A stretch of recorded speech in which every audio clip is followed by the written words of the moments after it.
Hi,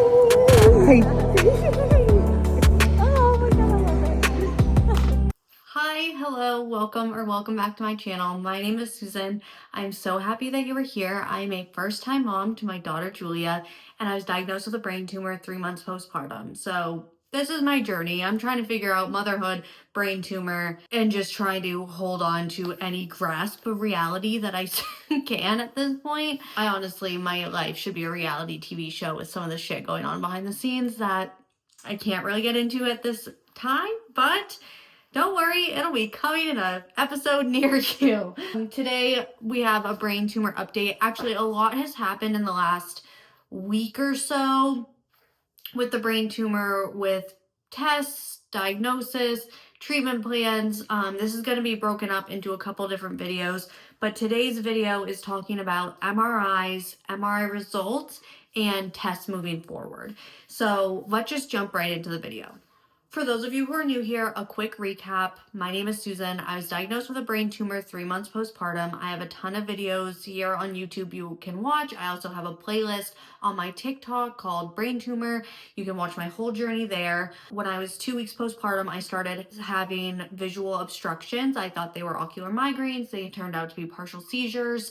And then 3.5 months postpartum, I had a grand mal seizure, was unconscious, brought to the ER. They did a CT scan. That's where they found the tumor.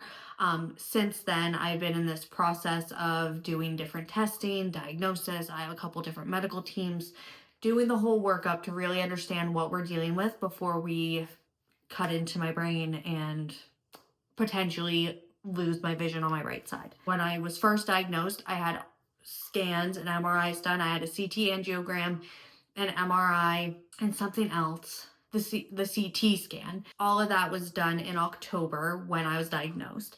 I had repeat scans in December to decide to see if it was growing, get what we could. I also had an MR spectroscopy done at this time. MR spectroscopy is different than an MRI. It's done with the same machine, but it uses different technology, and then it uses mathematical equations to try to estimate the chemical composition of the lesion or the tumor at hand. Some doctors really like it and trust it. Some doctors don't trust it. Dealer's choice, I suppose, on that front. But the MR spectroscopy that I had, the findings and results were that it deemed it a tumor. What I've learned in this whole process, there are lesions and there are tumors. All tumors are lesions, not all lesions are tumors. My lesion was declared a tumor with the MR spectroscopy and the updated imaging. Let's rewind. Let's start with the MRIs that I had done in October. I was postictal, so I had just had a grand mal seizure. I did not know my name or where I was, what I did for work. Like, it was like someone hit a race on the past 24 hours on my mind. I had this grand mal seizure, so I felt like I got hit by a bus, and then I was transported in the middle of the night from one hospital to another hospital. They put me in the MRI machine at like 3 a.m. after they gave me an Ativan. I don't remember a lot. I fell asleep in the MRI machine and my head was kind of cocked. So those images, they were okay. They weren't great because of my head positioning. Fast forward to December. Now I need repeat scans. So let's see if this thing has grown. So I go in the morning, they set you up with an IV because I need contrast and the MR spectroscopy and perfusion, the whole bit. I don't do well with needles. I pass out with needles. So the first go at it, I had called the day before because I had my testing, my MRIs were done on a Tuesday. I called Monday morning. I said, I need anti-anxiety. I get claustrophobic. I also filled out the e-check-in where I said, I get claustrophobic. I need an anti-anxiety med. I talked to someone on the phone. I was assured, yes, you will get that anti-anxiety med. We'll just put it right through your IV. I said, roger that. Show up the next day. Getting dressed, they put you in a hospital gown and you get like a coat and all the pants and the whole bit. And he's like, so I have bad news. We can't give you the anti-anxiety med because it wasn't ordered. I was like, okay. And he was like, do you want to reschedule your test? I said, no, it took me a month and a half to get these tests ordered. I cannot wait another month and a half. I will be brave. I will go in and I will do it all natural. He's like, okay. So I go in, they bring you to a separate waiting room, and then they bring you to what they call an IV room. They bring me into the IV room. I pass out with needles, have since I was 2 years old. She's like, all right, sit in this chair. I said, nope, I need to sit in that bed, as in I need to lay down because there's a good chance I'm going to pass out. And now I was just told I don't get an anti-anxiety med. So stress is high at this point. Can I please lay down? She's like, yeah, sure. She was very, very sweet. She did a good job. But they kept playing with it, and I knew that it was in my arm. I feel woozy. They put me in Trendelenburg, so now my feet are above my head. I'm laying down backwards. Took me about 15 minutes before I felt better, and then you have to walk down a very long hallway to get to the MRI machines. So we walked down this long hallway. I'm standing outside the room. She's like, oh, I got to do something with the paperwork. There were my liaison guy, who I did see in February, but beside the point, who would also help me when I was not feeling good in the IV room. And then there was 2 MRI, and they're not called technicians, and I need to learn what they're called. And I don't want to be disrespectful because I really respect and appreciate all that they do. The people that take the MRI pictures, radiologists maybe? I don't know. I'll Google it. There's 2 of them. And there's the desk where all the computers are. There was another desk kind of behind it, and then there was 3 chairs. One chair the guy was sitting in, one chair was where the woman was sitting, and then there's an empty chair. We're standing there, and she's like, okay, the MRI is ready for you. And I was like, I was gonna pass out. My ears are ringing. My peripheral is slowly closing in on itself. I pull up a chair at the desk, and I just sit down. I was like, I don't feel good. And so they're like, all 3 of them are kind of standing in a row, and they're like, we're ready for you. And I just I'm like, I'm glazed over. I'm gazing right through them. I was like, I can't see. I don't feel good. And he was, so the guy who had been with me from the get-go was like, oh, she's going down. So they get me a wheelchair, and then they wheel me to a bed, and then we do the whole Trendelenburg thing again. They made me sniff something. I sniffed something that kind of brought me to, there was a guy holding my ankles. I remember being able, I can feel you holding my ankles. And they were like, was that a seizure? And I was like, no, that was just, I have an IV in my arm. I'm aware of the IV in my arm. I don't feel good. So that was my experience the last time. And then I obviously went into the MRI machine with no medicine, and I was brave. I made it through. I didn't tap out. I got the images done. But I did not enjoy myself. Let's just put it that way. So now let's fast forward to February. So in between December and February, I probably had 15 doctor's appointments, roughly. At my PCP, I explained what happened with the MRI. And she said, don't worry, I'm going to prescribe you Ativan, and then you can just take one on your drive down, and then you're good to go. You don't have to worry about it anymore. You're going to be mellowed out before they put the IV in. We'll do it this way. And then you don't have to depend on them to put in the orders. She's like, and it's a lot cheaper this way. So I was like, okay. So we did that. I got my prescription. I took the medicine. As I got right when we pulled into the parking lot, because the way it's set up, you show up like about a half hour before your MRI time, and they have time to prep you and all the things. So I took it when we got to the parking lot, because I also I didn't know how I was going to react to the medicine. I didn't know how groggy I was going to be. So I took it when we got there instead of on the way down. I got my IV. I explained to the nurse, I said, I pass out. Can I please lay down? So she did that, and she was so good. I honestly, that was the best IV I've ever had. Maybe felt it for a second and a half. And then it was in. And she got it all tucked away. She put my coat over it. She's like, now you don't even have to see it. She taped it perfectly so it wasn't wiggling around. I couldn't feel it. I was like, wow, girl, Godspeed. Thank you. Thank you for that. Also, I'm more mellow. My heart's not racing. I don't feel so that definitely helped, and that was attributed to the Ativan. And I also, they knew when I came in, I said, I took an Ativan, so I'm mellowed, because they knew what had happened the last time. And then I went back from the IV room. I went back to the private waiting room. Then they brought me back to the MRI machine. Loved the MRI lady, because I, again, don't remember their names. She was awesome. She was super energetic and in a really good mood, and that was like, not that they weren't in a good mood before, they were, but then I pulled the crap that I did and passed out, and like everyone was a little more serious, you know what I mean? So this lady was just good vibes, loving it. She's like, what type of music do you want? I was like, Taylor Swift, because you never know how that's gonna go. Sometimes you get the people that are like, yes, I love her, and then you also have the Brad, Chads, and Dads who are like, I don't know what gets them on it, who aren't a fan, which that's fine. You don't have to like Taylor. You absolutely don't. My husband is not a Swiftie, but I am. So anyways, I asked for Taylor and she was like, I love Taylor. My daughter went to the Eras tour. I wanted to go, but I couldn't get a ticket. Like, we had a moment. It was great. And then I listened to my music. She checked in, like she would come over the intercom every like probably 3 to 4 minutes and would explain like, hey, you have that we're starting the next set of scans. It's going to be 4 minutes, or this song is going to last 3 minutes. Like, she just checked in regularly.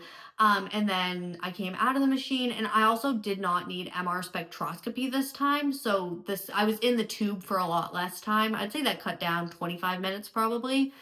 Come out, she takes my IV out right when I'm laying on the bed so I don't have to deal with it. I sit up, I'm like, I feel good, like, let's wrap this up. She walks me back to like where the lockers are. I change and I'm ready to go. I'm like, let's go home. It was so quick. I think it was an hour. Yeah, it was about an hour start to finish, which was fantastic. And so much better of an experience. I was very proud of myself for not getting lightheaded or woozy. And overall, it just went really well. Findings from the 3 scans that I've had, the tumor has not changed at all from October to February, and obviously the same in December, which is amazing. This is the best case scenario that we could have given the circumstances. This means it's not growing, it's not rapidly growing or spreading, which is just fantastic news. Because if it was growing or changing in any way, obviously that requires intervention a lot quicker and more aggressively. It also suggests that it's not like, if it was a fast growing cancer, it would have changed in some way, shape, or form by now. And I would also be experiencing symptoms other than the partial seizures. So thank you, God, Jesus, every higher power. Thank you for this good news. We really, I feel like we as a family, my husband and I, have been kicked in the crotch 30 times over in the last 3 months. So this is just such a relief, such a win. I also just got off the phone call with someone who went over the MRI scans with me. So I'm just feeling like you're getting the real time relief and just like sigh of relief. So that is all great news. In the next section of this video, I'm going to go through slide by slide my MRI scans and show you what I know, and what the tumor looks like, where it is, and just go into detail. I'm going to show you my brain, which is kind of pretty cool in a way. This part of it, I really appreciate. I wanted to start this update series. I wanted to start with this because the MRI scans and explaining, what's going on. This was the first piece of it because this was the first concrete thing that we have been given this entire journey. We have had a lot of, it could be this, it might be this, we think this, but we don't know this. It's just been a lot of question marks. And then I had this doctor who we had a Zoom meeting with, who is also the doctor I talked to today. And she took the time to go through slide by slide of my MRIs and explain everything. Like, she spent 45 minutes just going over and educating us on my brain, not just like the ins and outs of it, but showing directly the imaging and what applies to me and what she thinks and her thought process of it and how it layers and just all of the things, which I am so grateful for. And when we got off that call the first time, Chris and I looked at each other and we were like, wow, this actually feels like some piece of closure. Like, this is the first solid thing we've had since the beginning, since the diagnosis of everything. So that is why I want to share this with you. Okay, so I went back and forth on how I was going to show you these images, but I think that this is going to be the easiest way to show you and demonstrate. I'm going to zoom in a little bit. So this is thermal. So this is this on this screen is showing you the heat and activity in my brain. So we're going to go down to the bottom. So this is my lower jaw. Actually, let's see if I can make this just a single. Okay, so this is my lower jaw. And this image is taken from the top down. So we're going to work our way up from my jaw up to the top of my head. So we're moving up.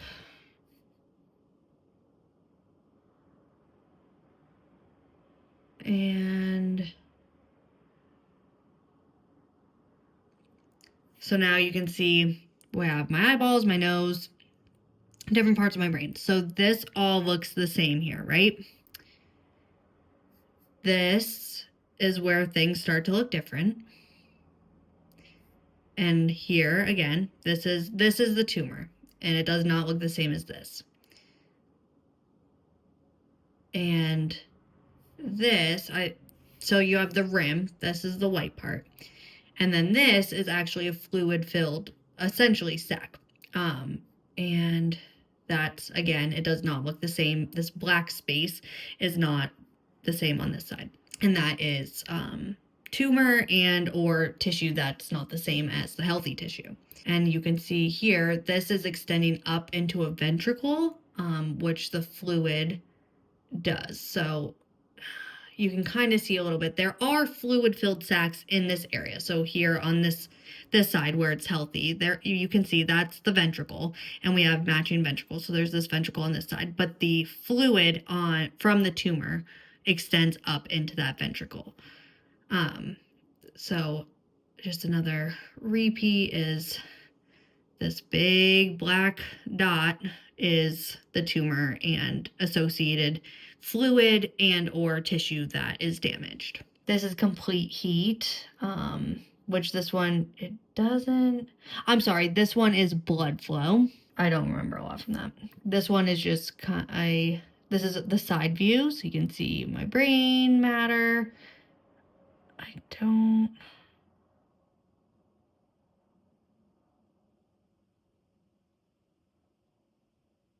So here it is on this side. So this is my left side, because it's on my left side, but affects my right-sided vision. So this is the tumor here. And then just in quicker motion. Okay, so this is the same image that we looked at with the colors, but it's in black and white.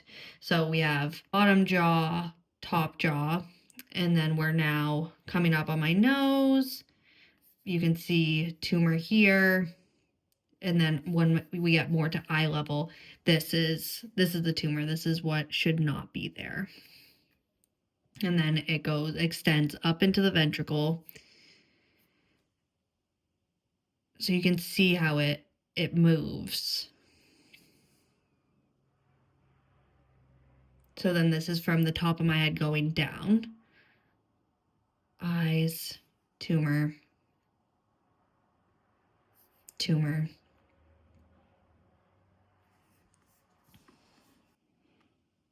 That's just another angle of it. So again, in this space, moving up. So I think these are the ones with perfusion. I don't fully understand those as I am not a radiologist. And again, this is like third hand info that I have. And again, I am not a specialist. This is just how I understand these scans. Oh, my eyeballs are so creepy there. So the big white spot is the tumor. And what it,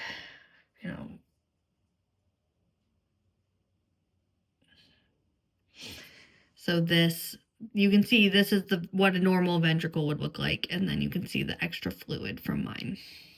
So this is very accurate to what we first saw. The very first diagnosis testing was this, and we didn't know what it was. We didn't know what to call it, so we just called it a spot, which was obviously inaccurate. But this is how we first met the little guy. We really should name it.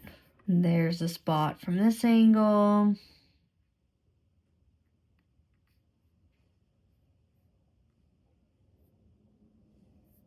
Look like an alien in that one. There it is again, reappears there. This is from the back of my head. So keep missing it. It's right there.